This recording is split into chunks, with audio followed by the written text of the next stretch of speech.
Today we're going to show you how to do a daytime running light bulb or a side light bulb on a Fiat 500.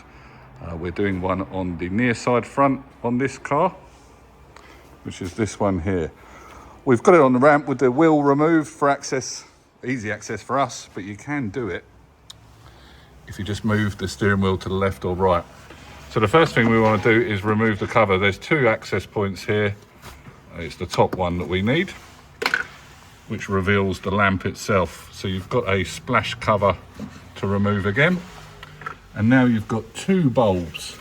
So the side light daytime running light is here, and the high beam is there. So this one's removed just by twisting.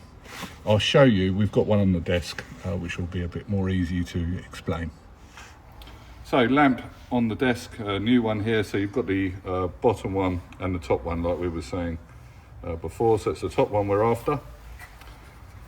So again, same story, cover off, and there we are there. So it's a twisting action. You can do it with your fingers, but if you have got some long nose pliers, twist to the left, there she goes. Bulb itself just pulls out. So it is a twin filament, so it means it's got two actions, and it is a 580. So we get the new one, put it into the clips, back in. You will feel it locate. Once it's located, twist again. So it's that 12 o'clock position is locked. Good wiggle.